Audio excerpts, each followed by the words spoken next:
He's going to help us with class along with Sarah, who y'all already had. What I'll do is, if you guys recall, we went over planes and axes, how it applies to our class. It's about spin, it's about rotation. And to clarify things, we have to have a global reference. We have to know north, south, east, west for communicating direction regardless of where you are at. But then we also have a local perspective. We have our perspective of things. Again, this is Miriam Romero. She's going to be helping Sarah and I today. She just graduated. She's going to be an occupational therapist, and she was one of our, she might look famous because she was one of the co-authors that helped me redo the book. So you might have her sign, she could sign your copy. Yeah. All right, follow me. Okay. On the count of 3, point to the right. 1, 2, 3. So it's, to me, this is an impactful lesson that we're both right. I didn't mean that as a double optometrist, whatever they call it. But we pointed in 2 different directions because globally, she might be pointing south, I might be pointing north, but locally, we're both pointing to our right. So you can see how there can be confusion if we do not specify, is this a global reference or a local reference, okay? For our joints, all of our joint motion, wrist, elbow, knees, ankles, all of them, their movement and their position is from their perspective. It's their reference. Sarah and Miriam, you can attest, how many times did students miss a question because I said, what's happening in this person's movement? And it was their left elbow, but it's your right elbow. And you say, oh, that's the right elbow. As if that person's like, interesting, this is my left arm. Simple things. I think last week I said, in an emergency, amputate right leg. Who's right? Is it the doctor's right or is it the person's right? And to remedy this confusion, it's always the person you're analyzing. Always. When you're working with an athlete, whether it's coaching or youth sports or athletic training, isn't it their body? Like it's their mechanics. It's their injury. It's their bobo. It's their right ankle sprain. It's their left elbow sprain. It's their left leg that's broken. It's their perspective. So we have to recondition ourselves to not look at human motion from how we think it should be, and we have to look at it from the other person's perspective. That doesn't mean you can't line up with the other person. Okay, point right, 1, 2, 3. Right? We can line up so that we're seeing the same thing. So on the test, that may behoove you to move around, to try to replicate what's happening, but it has to be from that person's perspective, okay?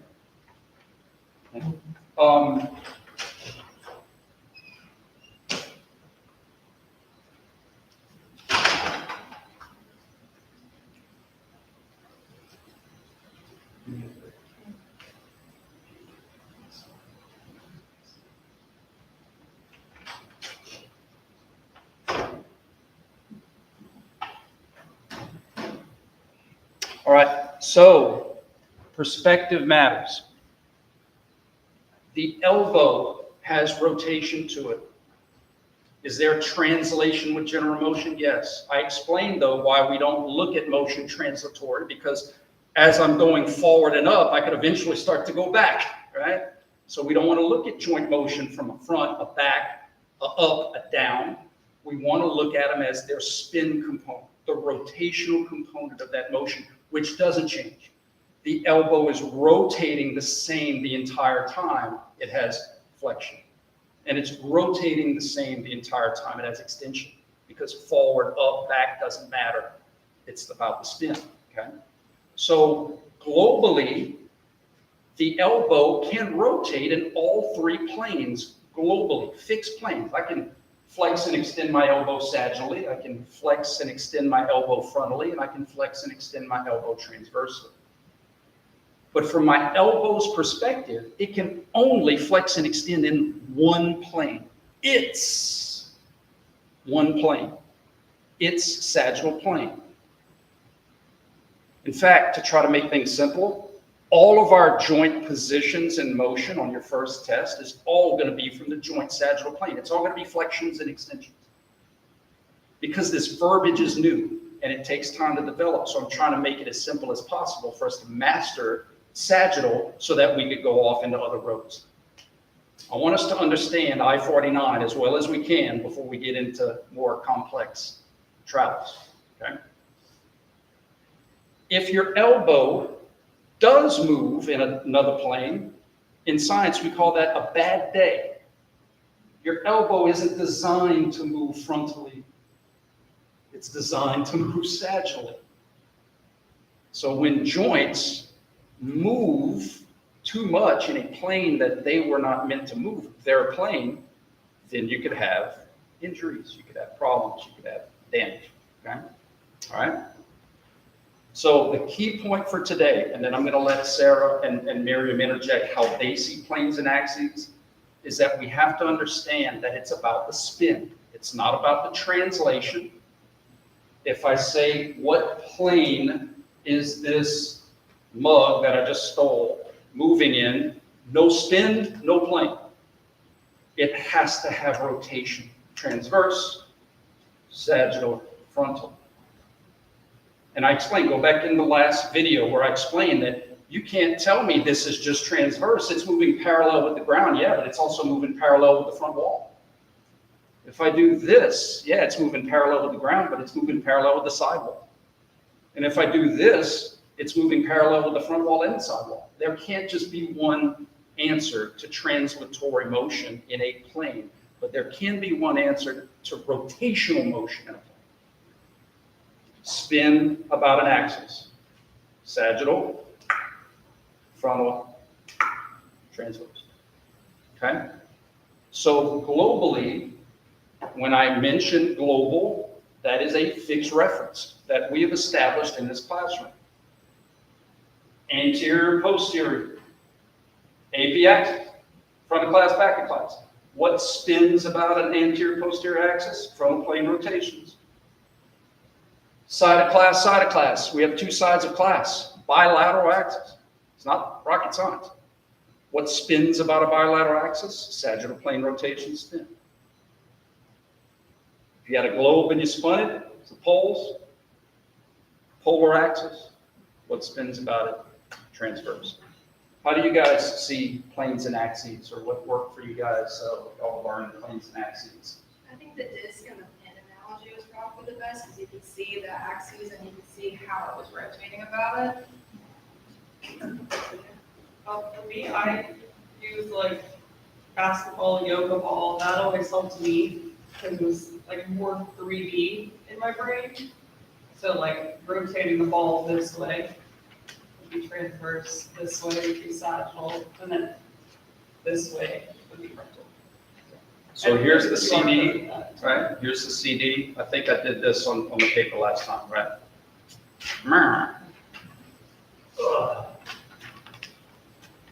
Anterior, posterior axis, frontal plane. Bilateral axis, sagittal plane. Transverse axis. Polar axis, transverse plane. And remember, it doesn't matter how it spins. It's still in the same plane. In other words, frontal is this and that.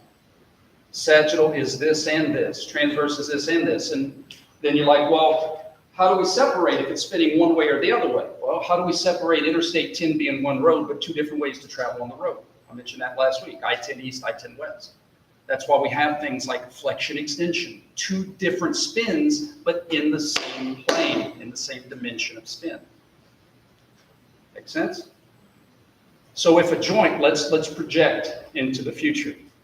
If I tell you that the elbow is a uniaxial joint, that means it only rotates about one of its axes.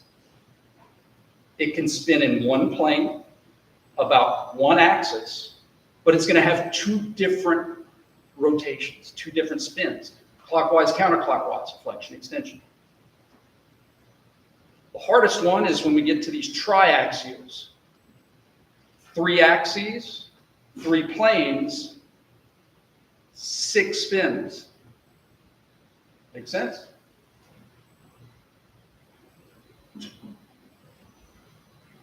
Two for sagittal, two for frontal, two for transverse. We're going to have something in the middle. One extreme, other extreme, something in the middle. We're going to have a biaxial joint, like the wrist.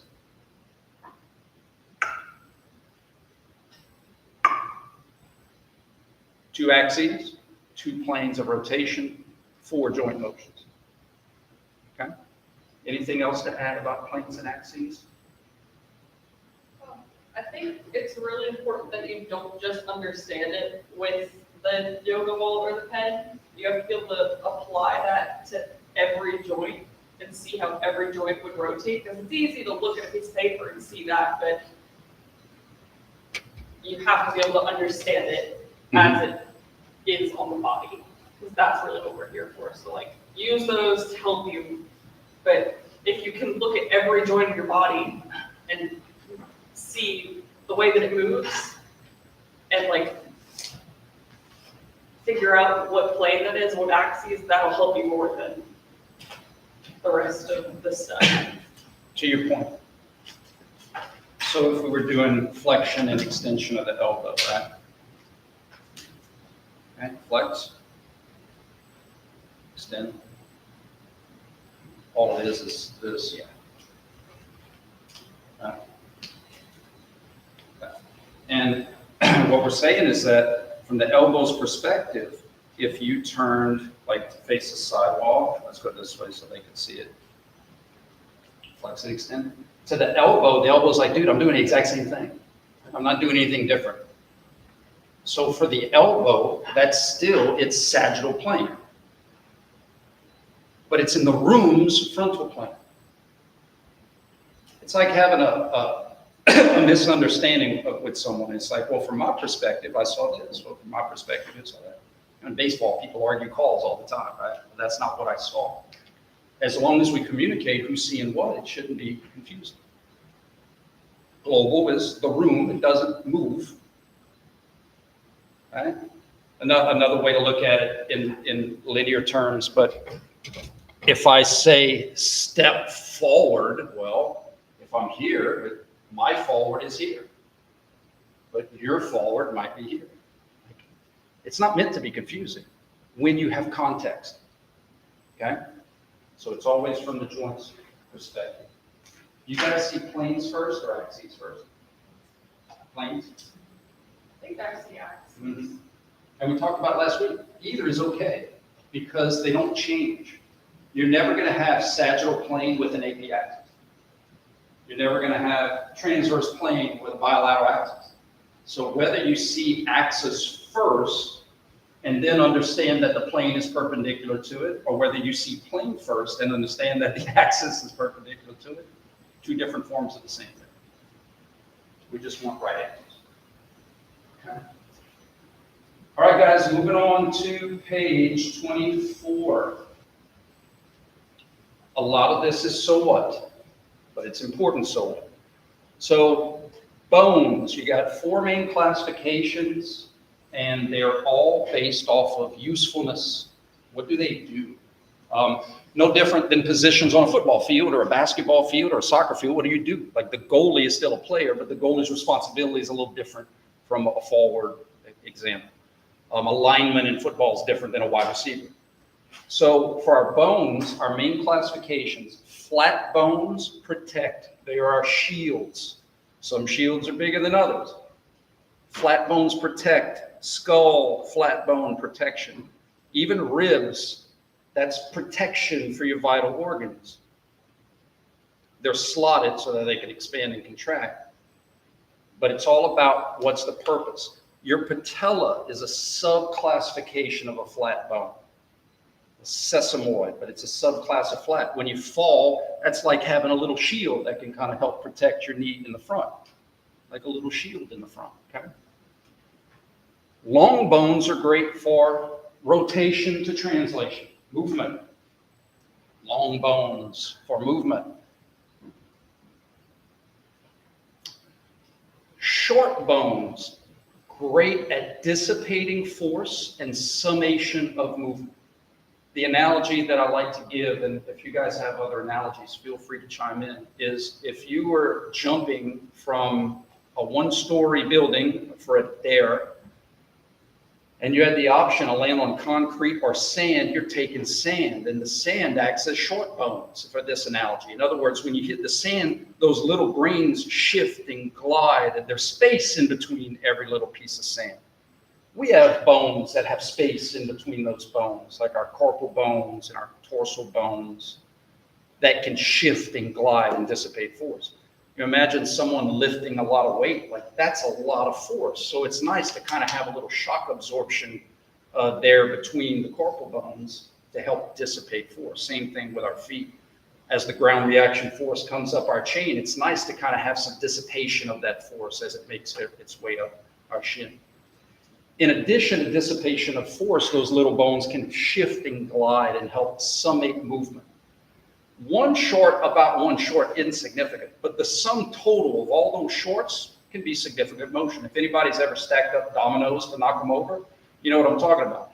If you want to line up dominoes to knock them over straight, but you want to curve and like curve it to the right, you're not going to take one domino and rotate it 90 degrees. You got to gradually move a little bit, a little bit, a little bit, a little bit. And the sum total of all those little bits creates a lot. Another analogy I like to use, right, the slinky. So slinky is straight, but I can redirect it 180 degrees, but all of that motion didn't happen in one place. It was a little bit here and a little bit there and a little bit here and a little bit there, and they summate their motion. You're going to learn that that's how your spine works, where it's the sum total of a bunch of little bits that can add up to create significant motion. Right? And then finally, the category that has no other category, the irregulars. That's where we throw all of the oddballs. If I was a skeletal bone, I would be an irregular bone. It's okay. I've accepted that fact. Your ossicles in your ears. I'm giving you examples, but don't try to write everything down. What I'm going to ask you is literally purpose. Bones that don't really have a category, like the ossicles in the ear, your mandible, your vertebra are all just very unique, very specialized. In football, that's our special teams. If anybody ever known kickers and punters, they're different breeds of humans. They're super fun to be around, but they have a different mindset. They're different. Okay. So our irregular bones they supply niche purposes, very niche purposes. Okay. Bones come together to articulate to form joints. Okay.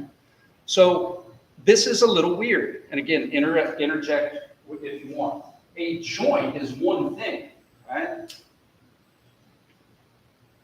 I'm not talking about like the Denver, Colorado kind. I'm talking about within our body. A joint is one thing, but it's made up of multiple bones. So that's weird.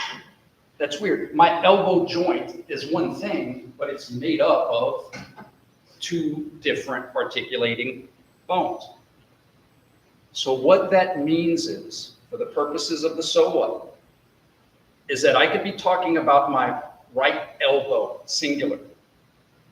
But the motion at the elbow can either be ulna moving about humerus or humerus moving about ulna.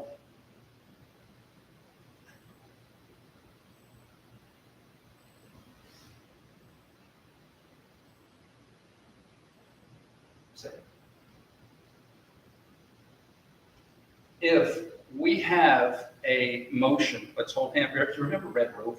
You ever played that game? All right, I'm about to Red Rover it. Okay. If she represents a bone, I represent a bone, and let's say motion between us is when we get closer. But that can happen a couple of ways. Let's say if we get closer, it's flexion, and we get further away, it's extension. It's just an analogy.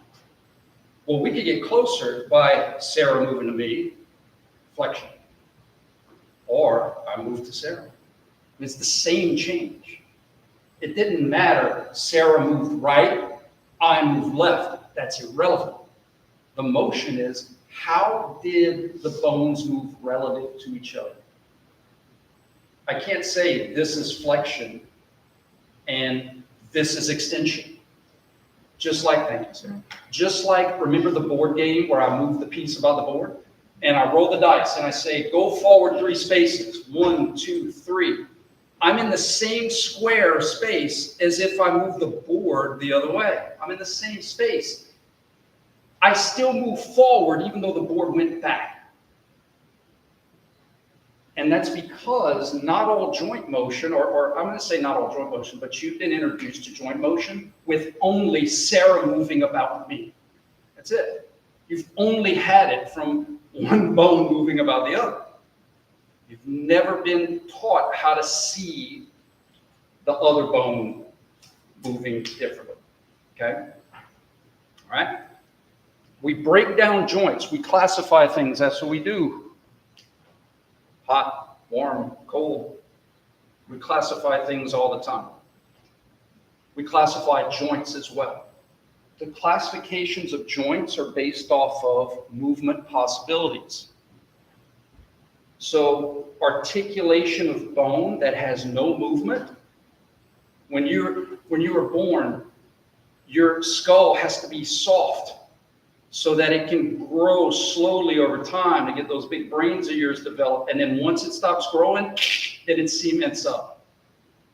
Has anybody ever seen that or heard that newborn babies don't have patellas? You ever heard that before? They have patellas. They're just cartilage, so they don't show up in an x-ray. They haven't fused yet. Okay? So once these things fuse up, then it's still an articulation of bone, right? Occipital, parietal, all those. It's still an articulation of bone.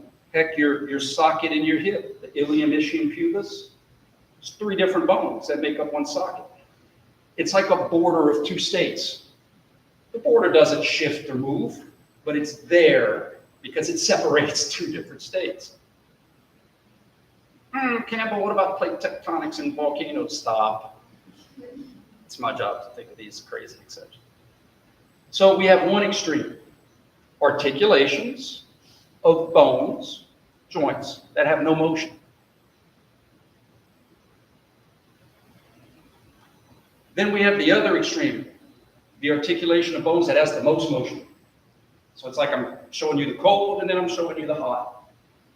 These are going to be our uniaxial joints, biaxial joints, triaxial joints. That's going to be our wrists and our elbows and our hips and our knees and our ankles, right? The fun ones. And then we got this, the weird stuff that's in the middle. Warm is made up of a little hot and cold, right? The ones in the middle have more motion than none, but far less than most. That's why they're in the middle, okay? So it's some movement, but not significant where you get into the most movable category. The carpal, the metacarpals in your hand that allow you to kind of overlap when you're trying to grip things. You know, there's a little bit of play, a little bit of movement, but it's not like this. Right? Your pubic symphysis is another example. Your vertebrae are examples. Those articulations are more movable than none. In fact, you can make them none when people fuse their vertebra by a little bit of motion. Right? I'm not saying that's a bad thing, but it's just an example. It's a little bit. A little bit doesn't sound important. Like, you know, you got pocket change. Does anybody have a little change cup or a little change container? You know, one day a pocket change may not be significant, but the sum total of a bunch of little days of pocket change might be able to treat yourself to something, right? So that's kind of how these things work. I would say that the glidings are that's the weirdest ones because there's significant motion, but it's not in one place. There's significant motion, but it's not in one place. There's significant motion because it's in a bunch of little places. It's like having a bunch of little axes. We don't say that this slinky moved here. We say a little bit moved here, and a little bit moved there, and a little bit moved there, a little bit moved here, a little bit moved here, a little bit moved here. Versus our elbow, we can literally say that motion occurred about this one, right? Okay? Anything to add with articulations of joints? And the names of these joints are right up here. Synarthrotic, amphiarthrotic, diarthrotic. Got to know that for the test. And memorizing new things, I just remember sad. Right? It's just going to make you sad to have to learn new things. Synarthrosis is the least. Diarthritic joints, y'all have heard probably that term before. That's the most. And then amphi kind of makes sense, like an amphibian. All right, a little bit of water, a little bit of land, a little bit of this, a little bit of that. More than none, less than most.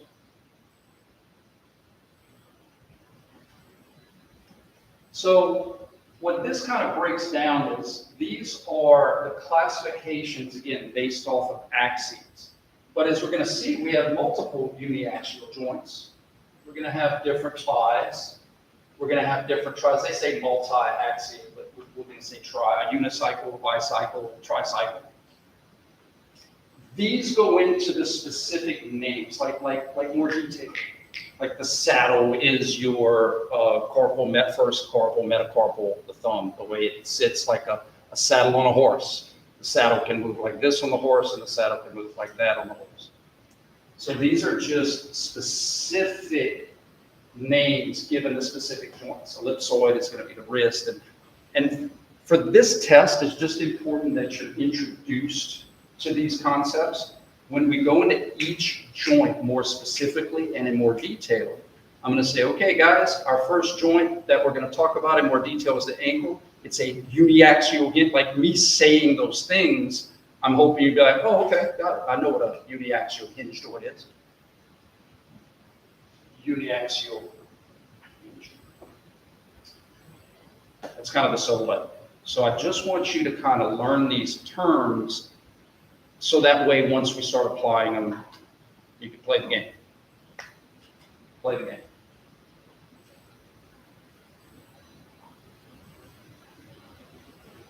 All right, I'm going to turn it over to Sarah and Miriam because I like putting them on the spot. I'd like for you guys to come right here in the camera and talk about how many common mistakes happen because of side, from experience. Okay, well, for starters, this is kind of similar to like when you're taking a test, you're facing this body. And kind of like we said at the beginning of the class, if we're analyzing this arm, well, I might look at that arm like that must be this arm on me.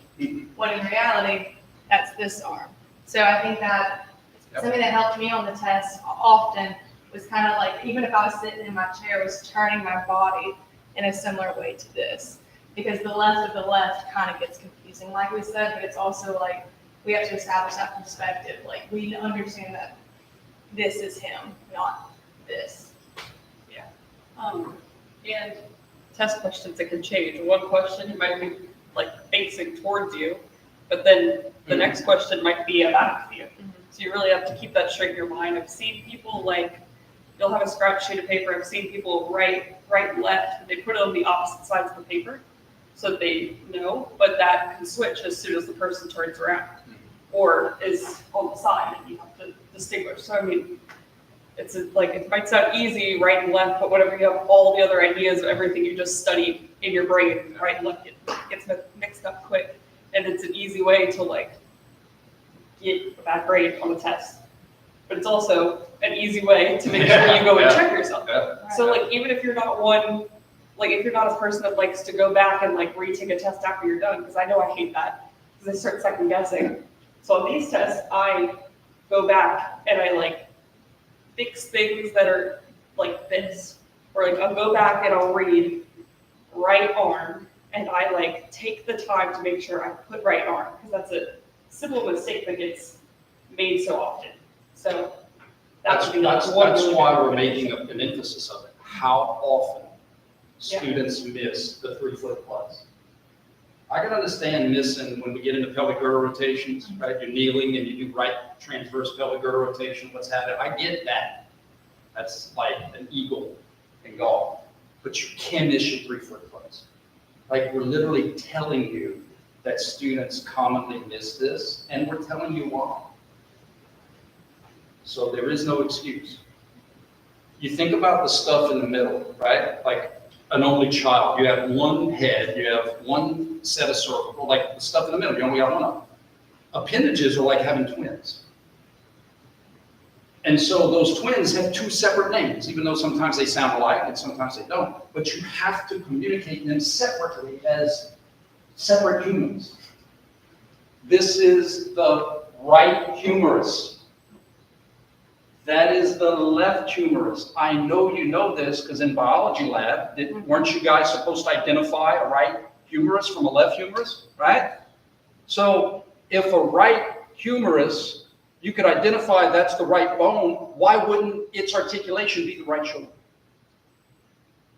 I mean, this isn't making stuff up, we're just taking it to the next level.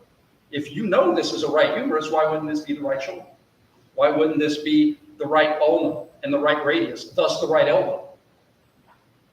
Okay?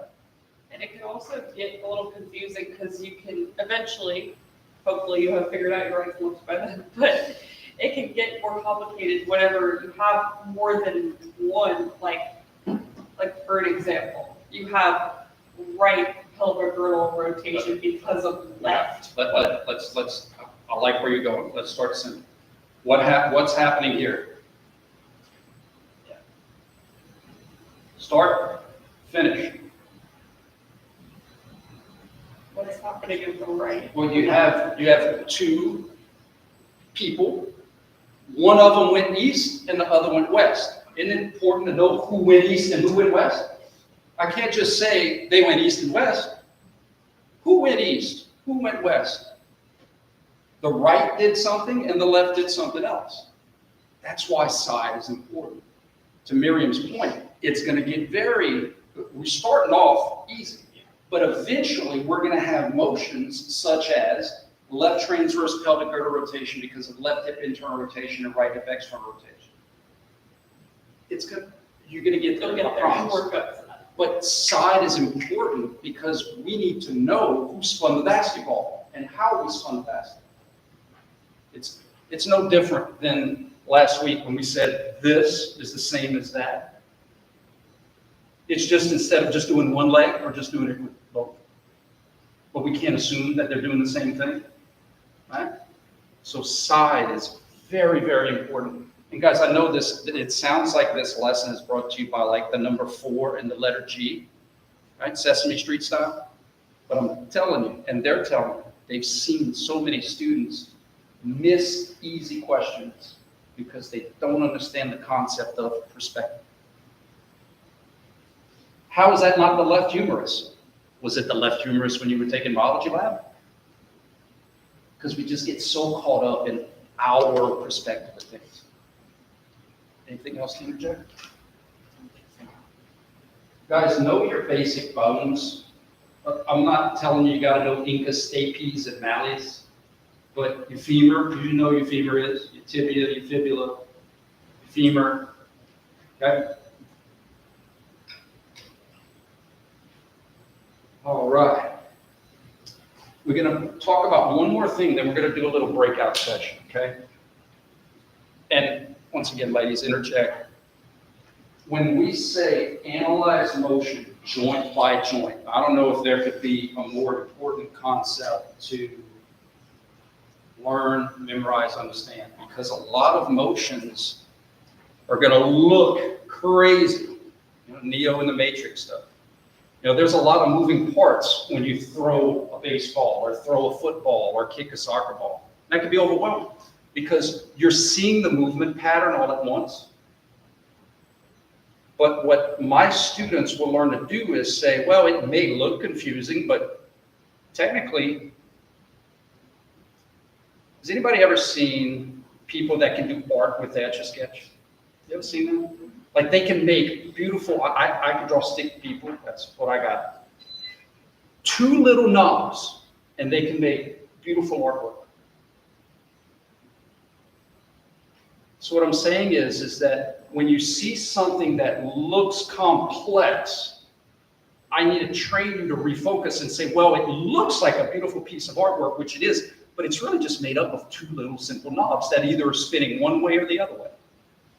And this one's spinning this way or the other way. The most complex motion you've ever seen is some combination of ankle, which can only do two things, subtalar, which can only do two things, knee, which can mostly do two things, and then when you bend it, we'll get into that, the hip, which can only do so many things, the trunk, which can only do so many things. So we analyze motion joint by joint. We establish who we want to talk about, who do we want to analyze, and we're not disrespecting the other joints, we just haven't gotten there yet. We're going to have an ankle conversation. Once we figure that out, then we're going to have a knee conversation. Once we figure that out, we're going to have a hip conversation. You see what I'm saying? As my major professor used to always say, eat the apple in little bites. Little bites of the apple. Don't try to swallow it all in one. It's not going to go very well. Little bites. Analyze motion, joint by joint. Excuse me. Oh my gosh, my youngest son is a freshman in high school. Make it stop. Make it stop. The last thing I'm going to mention, and then we're going to break out, we're going to go into little sessions to kind of apply to make sure everybody's seeing the same thing. I hinted on this, I introduced it to you on Friday, we're going to develop it right now. Global and absolute, right? And relative and local. Y'all have heard things like BMI is relative to your body weight, or you know, in VO2, absolute VO2, relative VO2. It's the same stuff, just in mechanics, we use global for absolute, and we use local for relative. That's all it is, okay? What I'm trying to avoid is students to be able to say, this is my elbow flexing and extending. This is not my elbow abducting and adducting. That's the so what. I need you to see that if I was blindfolded and I didn't know front, back of class, my elbow's like, dude, I'm doing the exact same thing. How are you going to call it some kind of different motion? Because human movement is relative to the joint's perspective. That's what it's about. Now, am I flexing, extending in the room's frontal plane? Yeah. How you see frontal plane? Sure. But if I say, hey, elbow, what were you doing? The elbow's like, dude, I don't know what's happening at kneeville and hipville and ankleville, but I know I was doing the exact same thing here as I was here. So why would we call it anything different? Fair? All right. What we'll do is we'll walk around for the next 7 or 8 minutes, and I would love for you guys to practice planes and axes, global and local reference. Keep it simple. Knee flexion and extension, elbow flexion extension. Literally say, like toss it out, like how would you flex and extend in the room's transverse plane? What would that look like? All right, what axis would that be about? How would I flex and extend in the room's frontal, the room's sagittal? And then remind yourself that even though I'm in the room's transverse, my elbow still is doing the exact thing as elbows do. Elbow sagittal, elbow sagittal. Room sagittal, room's transverse. You see the difference? All right, on 2, ready, break. Those of you listening at home, I'd like for you to practice what I just asked the class to do. And if you have any questions, that's when you come see me during my office hours or before class on Friday, okay? All right, guys, that'll end the live stream for now. Again, practice planes and axes and perspective and learn the new stuff we talked about today.